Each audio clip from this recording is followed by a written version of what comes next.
Tamaño de muestra, presentado por Luzderly Figueroa, curso Investigación Cuantitativa. ¿Qué es el tamaño de muestra? El tamaño de muestra es la que permite a los investigadores saber cuántos individuos son necesarios estudiar para poder estimar un parámetro determinado con el grado de confianza deseado o el número necesario para poder detectar una determinación o diferencia entre los grupos de estudio, suponiendo que existiese realmente. Importancia del tamaño de muestra. El tamaño de muestra es importante en las investigaciones ya que ayuda a optimizar el tiempo. Es necesario para estimar parámetros. No realizarlo puede causar errores. Es fundamental para el estudio estadístico. ¿Cómo se determina? Determinar el tamaño de la muestra que se va a seleccionar es un paso importante en cualquier estudio de investigación de mercados. Se debe justificar convenientemente de acuerdo al planteamiento del problema, población, los objetivos y el propósito de la investigación. Factores estadísticos que influyen en el cálculo. Tamaño de la población. La población es una colección bien definida de objetos o individuos que tienen características similares. El error es el que determina la precisión de los resultados. Coeficiente de confianza. Representa el porcentaje de intervalos que incluirán el parámetro de población si se toma muestras de la misma población una y otra vez. Fórmula para calcular el tamaño de muestra. Esta fórmula nos permite llegar a cada una de las poblaciones para poder ver uno de los parámetros que lo componen. Tamaño de muestra población finita e infinita. Población finita. Está formada por un número limitado de elementos.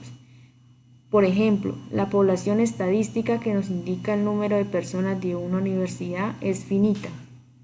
Esta puede variar con el tiempo, pero en un instante determinado es finita, o sea, tiene fin. Población infinita. Se trata de aquella población que no tiene fin. Por ejemplo, el número de animales que hay en el mundo. Aunque pueda que sea finito, el número es tan grande y desconocido que estadísticamente se asume como infinito.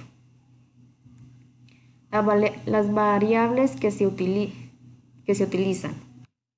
Aquí podemos ver la relación de 7 parámetros que componen cada una de estas fórmulas que intervienen en su cálculo. Fórmulas para calcular el tamaño de muestra. Esta es la fórmula que nos va a permitir llegar a cada una de estas poblaciones donde podemos ver cada uno de los parámetros que la componen. Fórmulas de población infinita y población finita. Tipos de muestras de investigación. Cada una de estas unidades de análisis tiene una probabilidad de ser elegida, lo cual determina la situación de poder generalizar los hallazgos del estudio a toda la población objetivo. Primera, muestreo aleatorio simple. Segunda, muestreo aleatorio estratificado. Tercera, muestreo aleatorio sistemático. Cuarta, muestreo aleatorio por conglomerados. Muestreo aleatorio simple. Este procedimiento consiste en seleccionar elementos de una población de tamaño, de modo que todas las muestras posibles de tamaño tengan la misma probabilidad de ser seleccionadas. O sea, el muestreo aleatorio simple es la técnica básica de muestreo donde seleccionamos un grupo de sujetos para el estudio de uno más grande. Muestreo aleatorio estratificado. Se basa en dividir el conjunto de elementos en subconjuntos o estratos, mediante variables de control llamadas variables claves de estratificación, los cuales deben estar correlacionadas con las variables en estudio. Al tener esta población dividida en partes y aplicarle a cada parte la selección por muestreo aleatorio simple, se obtiene un muestreo estratificado aleatorio. Muestreo aleatorio sistemático. Consiste en aplicar un método sistemático de selección de los elementos que conformarán la muestra, es decir, consiste en numerar los elementos de la población en cualquier orden, luego dividirla en partes de tamaño y elegir un número al azar que se designa y de allí en adelante tomar los elementos que ocupen la misma posición en las sucesivas partes restantes. Muestreo aleatorio por conglomerados. Los conglomerados son grupos o agrupaciones de elementos que existen naturalmente y no los define el investigador.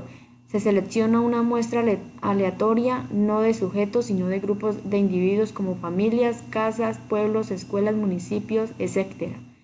Lo anterior implica que debes contar con un listado de los conglomerados y no de los sujetos de estudio. Gracias.